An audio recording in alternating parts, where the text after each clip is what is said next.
Hello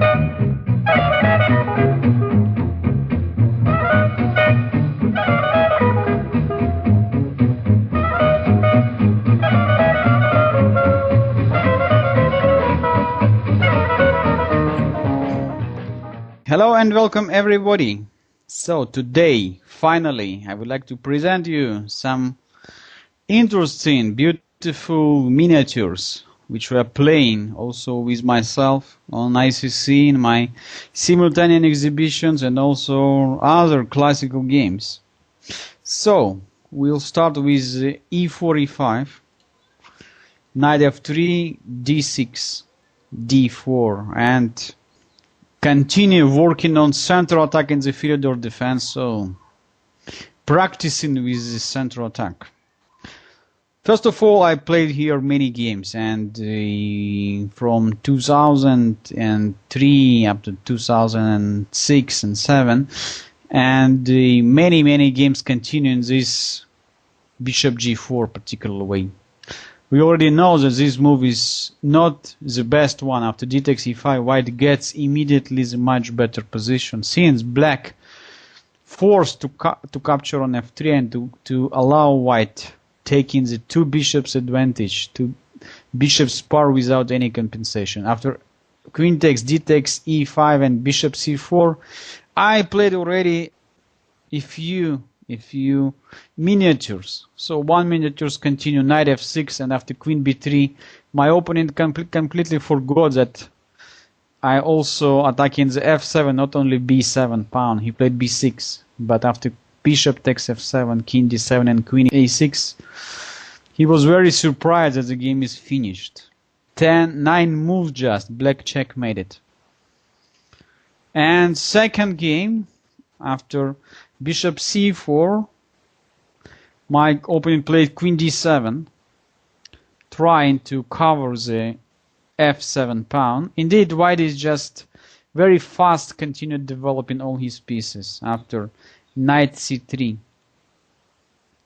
c6, bishop g5, my opponent didn't find the way how to finish the development, and he played a5, trying maybe to bring the knight on a6. Indeed, after rook d1, the game is over. White is having five pieces in the game exactly. Black is having just one. After queen c7, white has 2 opportunities to checkmate black, but I just choose the beautiful one. Queen takes f7, queen takes f7, and rook d8, using the motifs from the Morpheus game. So let's continue. One more game. After e4, e5, knight f3, d6, and d4. Here my opponent already played according to the theory, played a Hanem defense after knight d7, bishop c4. So exactly the way we were studying already for the third lesson here. And he played h6, avoiding knight g5 move. So I guess you remember what would happen, how white could punish black in that case. You're right, d takes e5, d takes e5, and bishop takes f7. This line we were studying in our second lesson. So if you have the problem, if you just jump to my third lecture, please go back with one lesson and you find the all analysis what happened after bishop takes f7. So my opponent also was very surprised by this combination. After king takes f7, knight takes e5, he moved the king instead of f6 to e8, and the game finished immediately. Queen h5 check, king e7, knight g6 check, king f6, and checkmate in 1. Queen f5. Game is over. So it could happen very, very fast. So sometimes my opponents were playing much better, of course. After d4, once I made this knight f6 move, which we are not covering so deeply. I call this defense the Nimzowitsch line is a Philidor defense, where white is just could get a quite pleasant advantage after d takes e5. Let's say here, after knight takes e4, white simply can play bishop c4, and after c6, knight bd2, getting quite better position for white. After knight takes d2, bishop takes d2, necessary to play d5. In one game played almost 30 years ago in the Soviet Union, former Soviet Union, black, instead of playing d5, moved here bishop e7, and this allowed white just to use his advantage very successfully. Let's look at that. E takes d6, queen takes d6, bishop c3. White is getting very strong bishop's pair, looking towards the black's king side. After short castling, queen takes d6, bishop takes d6, and long castling, black is in big problems. Bishop c5, knight e5, and what is intended already, knight takes f7 and then rook d8, winning instantly. Bishop b6 doesn't solve any problems. It looks like black prevent white from playing knight takes f7 since d8 square is under control. Indeed, knight takes f7, rook takes f7, and of course white is not going to play rook d8 but simply completing the development. Rook e1. How to stop rook e8? Checkmate. Clear that bishop d7 cannot solve the problems after rook e7, and black is losing immediately when king f8, bishop b4 check, c5, and bishop takes c5. So checkmate is coming.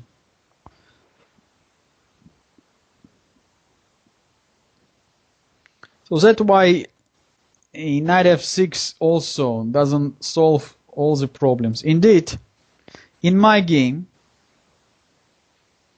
after e4, e5, knight f3, d6, d4, knight f6, I just simply, instead of capturing g takes e5, which is quite strong, I just simply decided to play knight c3, and also white keeps here slightly better position, but for a while.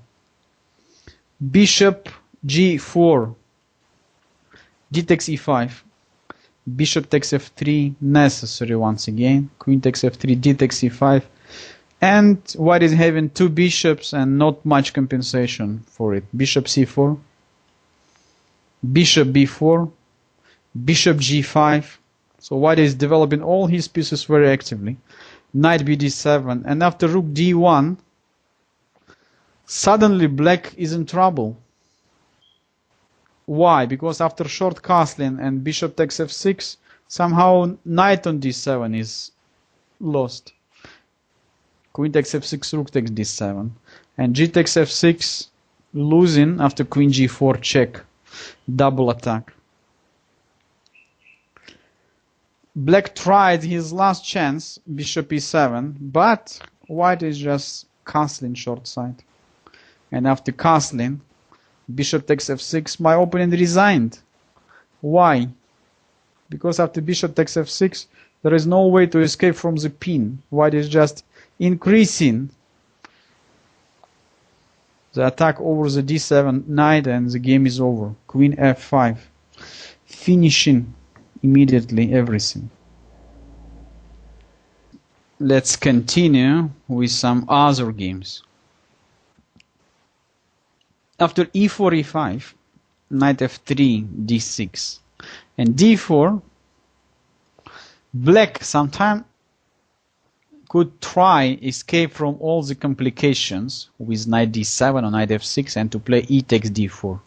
According to the rules, this move cannot be recommended. because black is allowing white to take the control over the center, and white is having now clear space advantage. Indeed, we have to play also quite carefully in this situation for getting the opening advantage. So white has two options. It's possible immediately to capture with the knight, possible to capture with the queen. I just like to show you a few options, few possibilities. Knight takes d4, one of my games in ICC simultaneous exhibition from 2006 continues that way. Knight takes d4, knight f6, knight c3, bishop e7, and I just decided to move my bishop to g2 after g3. Short castling, bishop g2. So pay attention, black cannot move his d pawn anymore. Black tried to play bishop g4, attacking my queen. After f3, bishop h5 and short castling, knight bd7 and knight f5. Still, black cannot solve all the problems. Look, white is controlling 75% of the center. So also control over the d5, d4, e4, and very strong position of knight on f5. What about the bishop on h5? What the bishop is doing? Rook e8. So white just simply continued developing the pieces. Bishop e3. So I play just according to the chess rules, according to the rules we were studying. Bishop f8. Now taking more control over the on the king side after g4, bishop g6, and I'm just avoiding trading the pieces. Play knight g3, intending f4 and f5, winning the bishop. So when we have more space, we are trying to prevent our opponent from exchanging. So avoiding trading the pieces. Knight e5. Black is trying to counterattack with knight c4. White easily could prevent it after queen e2. c6. Rook a to d1. Completing the fully development after queen c7. King h1. Black is having less and less moves. So just almost so difficult to move now for black. Finally, my opponent played knight fd7, and as usually it happened, when you have space advantage, you can lose your material. After f4, suddenly the black knight in the center of the board is trapped, and black resigned. All this game, I would say, all the moves which I showed you, and all white's plans, all white strategy were based on the space advantage. So this is very typical games from the Philidor's center attack, when white is getting quite unpleasant center control, when black's pieces are still remains very passive for the long while. Indeed, even in the critical position after e4, e5, knight f3, d6, d4, e takes d4, white can play even more direct continuation, more aggressive one. Is queen takes d4. So instead of moving the knight once again from f3, white is just developing its queen on d4, and white is ready to meet knight c6 by bishop b5. After bishop d7, white just gives two bishops, and after knight c3, knight f6 and bishop g5, it's quite easy to realize that white is getting much better position in the center after rook e1. So this is theoretical position with evaluation, long-term positional advantage for white. Despite the fact black is having two bishops, there is no clear way how to get rid of white's space advantage. And White is just planning the kingside attack after h3, g4. Very good would be to play the move like king b1, avoiding any checks over the diagonal h6, c1. Before we just look in this position, slightly more careful, I would like to show you the greatest game which were playing this position between Adams and Torre. This game was played in 1920 in New Orleans, and why this game is so interesting, maybe not because of this opening line, but because of the fantastic combination which happened in this historical battle. Knight c3, knight f6, and instead of playing bishop g5, which is very typical, White just simply played short castling. After bishop e7, knight d5, bishop takes d5, e takes d5. White still keeps long-term advantage, so White is having more space. For Black, it's not so easy to get rid of White's pressure. So look, White's queen on d4 is very nice post. White is planning to play rook e1 and bring the bishop to g5 and then just double rooks over the e file, and Black is under strong pressure, only in defensive mode. Short castling, bishop g5, c6, c4. Now Black played c takes d5. Later analysis shows that also knight takes d5 doesn't solve all the problems. After c takes, bishop takes g5, this is a typical combination, but knight g5, queen g5, d takes, b takes, and queen takes d6, still it's not so easy for Black to reach the drawish situation. So c takes, and White is also playing c takes d5. Rook f to e8. Rook f to e1. a5. Rook e2. Rook a to c8. Rook a to e1. So pay attention how step by step White improved his position. Queen d7. Critical position. So later analysis of course showed that queen d7 was not so best, and at some point Black had to play h6, maybe rook c8 already was not correct continuation. Indeed, here is a starting point of this greatest ever combination. The main motive here is the weaknesses of the Black's back rank. So pay attention, then rook on e8 is a target now. White starts the combination with bishop takes f6. Force Black to capture with the bishop, recapture with the bishop, because if Black captures with the pawn, that will be quite bad situation on the king side. So White simply could play queen f4, then bring the knight via d4 to f5, and Black could call it a day. The checkmate would come very soon. So bishop takes f6 is necessary. And here it comes. Look, queen d7 is the only piece which protects Black's rook on e8. We play queen g4. So the queen is overloaded. Black cannot capture on e2 because queen takes d7 and White is winning. Also, Black cannot capture White's queen because rook takes e8 check, and the mate is coming with the next move.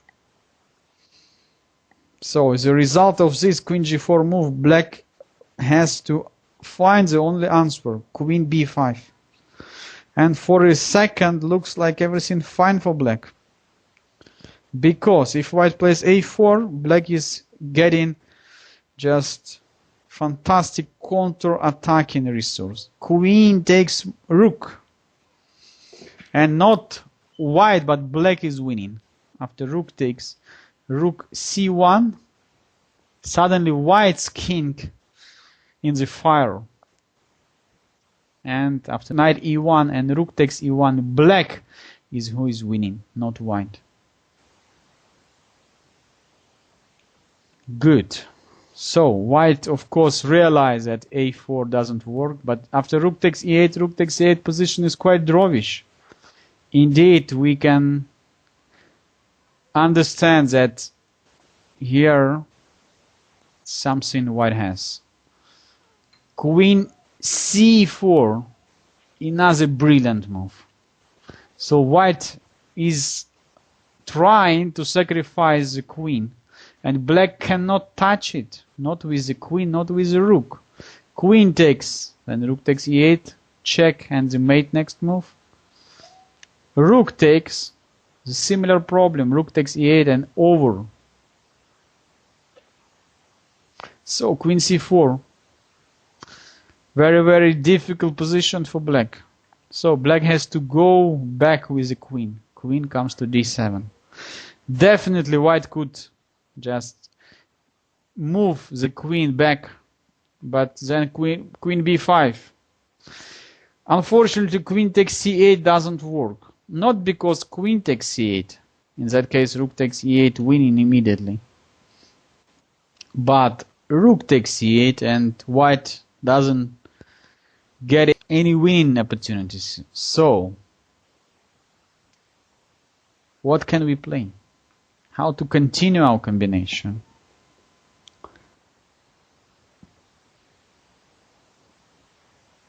Queen c7.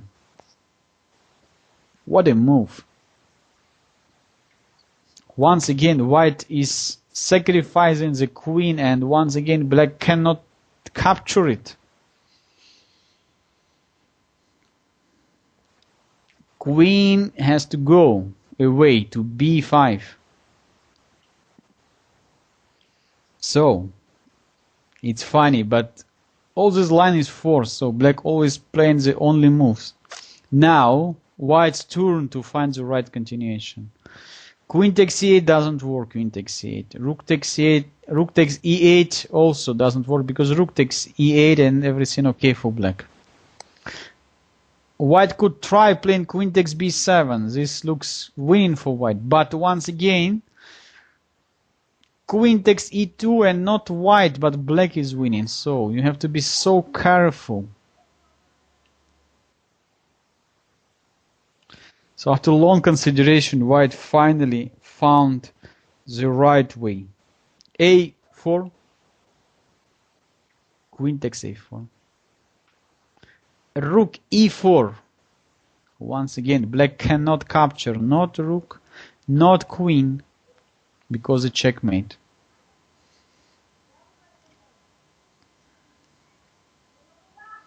So, queen has to go to b5. And only finally, only now, queen takes b7. Fantastic finish. Black cannot stop the checkmate. If rook takes e4, then queen takes c8. And the checkmate if queen takes b7. Otherwise, no squares for queen on the a4, e8 diagonal. So otherwise, no way to defend the rook on e8. After queen takes b7, white is finishing the game by rook takes e8, rook takes e8, rook takes e8, and this is a checkmate. Great game between Adams and Torre. And if we look at that starting point of the line after e takes d4, queen takes d4, so you can say, okay, I don't like to play knight c6. Maybe start with a6. knight c3, knight f6. And only then maybe to play knight c6 next move. So white first of all develops the bishop. Bishop comes to g5.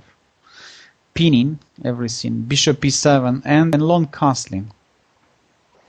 After short castling, white instantly could push e4, e5. And black is in very, very deep trouble. Look. First of all, after knight c6, white shouldn't capture on f6. It looks very nice combination. E takes f6. Once even happened in my games. After knight takes d4 and d takes e7, this is the greatest pawns, fork winning immediately the game. Take on f8, king takes f8 and rook takes d4. White got just rook and 3 pieces for a queen and of course winning position. Unfortunately, after e5 and knight c6, e takes f6, black just simply could answer g takes f6. And despite the fact after queen e4, f take g5, and h4, white is keeping strong compensation for a pawn, this is not so clear position. Indeed, after knight c6, white has strong move, queen h4. And black is losing some material, probably pawn at least, since d6 pawn is still pinned. If black is trying to capture, but once again white is not trading the queens. Queen h4, knight bd7, bishop d3, and developing extremely strong attack. So quite similar positions where we were studying on the Ursov gambit. Very tough situation for black, very difficult. Let's say after h6, bishop takes h6, g takes h6, and queen takes h6. How to stop the checkmate? Rook e8 will be met by knight g5, and the mate is coming. White is threatening bishop h7. For instance, bishop f8, bishop h7, check. Knight takes h7, queen takes h7, and king h8, and knight takes f7, checkmate. So you can see how difficult, how dangerous black's position in the central attack of the Philidor's defense. So we just today finished the third lesson, and I believe that now you can successfully include the central attack into your opening repertoire as a main weapon against the Philidor defense. Still, we are continue our course about the gambits and about opening principles as well, and we are studying, and today we were studying a lot of new and old tactical ideas, new and old tactical attacks, how to smash position of your opponent already in the opening. And don't forget about the opening rules. Don't forget about the main principle of Stanitz, the greatest world champion, who said, if you have advantage, you have to use your advantage. You have to attack immediately. Okay, thanks everyone for watching. If you have any question, any request, you can contact me on my webpage www.chesslessons.wordpress.com and follow my next lectures about the Gambit guy. See you next time. Bye.